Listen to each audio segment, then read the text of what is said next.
If you want to oppress another society, you control their food. In the year 2050, I see my people being food sovereign, being happy, being healthy. Food is medicine.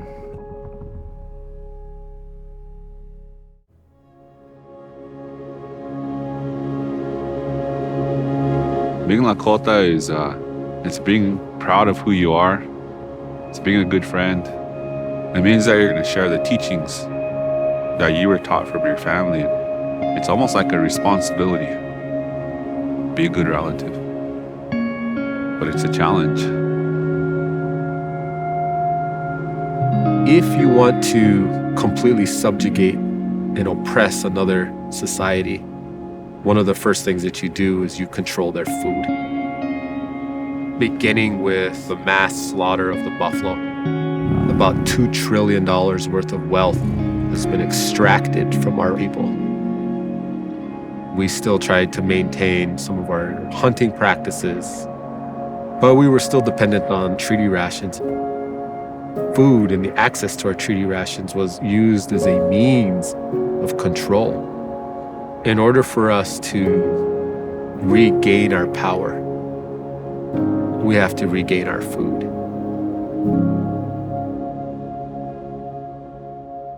The current state of the food system here is that there are really only 3 main grocery stores here on the reservation.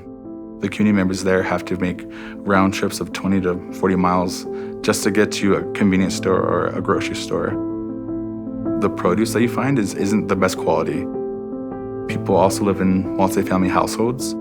They're more concerned with quantity versus quality. And so a lot of times people are having to get whatever they can on their budget. And unfortunately, what's cheapest right now is a lot of processed foods. Traditionally, Lakota people weren't known for being farmers. We were known for being hunters and gatherers. I would say that we are making farming a new tradition for us. So our 7Gen Plan is how we see everything playing out in the next 7 generations. And how do we prepare for that? How does our food look? Where's it coming from? The concept of 7Gen is ancient, referring back to the genius of many indigenous populations, that they were always thinking about the future. 7Gen is one of those concepts that really have the potential to create the kind of environment, the thinking, and the hope that our communities need. Because we started with food first, it was really easy for us in terms of planning for the first generation, which is the next 30 years. The Sicangu Food Sovereign Initiative is meant to help our community members learn how to grow, produce, harvest, and prepare their own foods. We're working with some new entrepreneurs who are part of our Beginning Farmer and Rancher Development Program, who are really interested in starting their own business. Passing down this information has to start with our youth. So we're always really excited to get youth up in the garden area and teach them how to grow their own food, how to harvest it. The garden is a place for gathering and for teaching.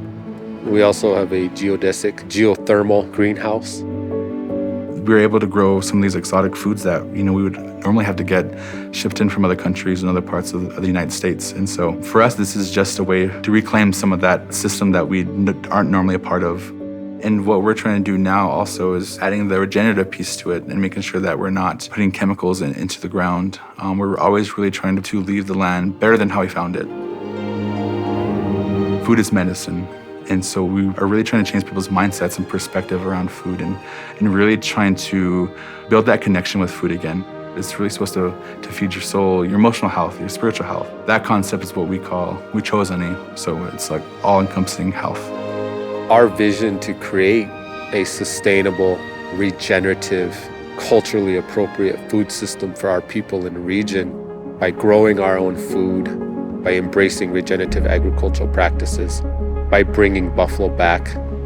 Those are the kinds of solutions that the entire planet needs. And if we can do it here, in the 3rd poorest county in the entire United States, we can for sure do it anywhere in North America.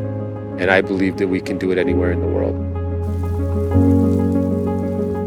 So in 2050, I really see a lot of housing projects. I can see more people doing buffalo harvest. I can see schools having community gardens and greenhouses. the orchard that we had planned really blooming and blossoming, grandkids working with their grandmothers and preparing a meal for the family. I would probably be cooking with indigenous ingredients. In the year 2050, I see my people being food sovereign, being happy, being healthy, being good relatives. Being Lakota is it's being a good friend. It's being proud of who you are. Be a good relative.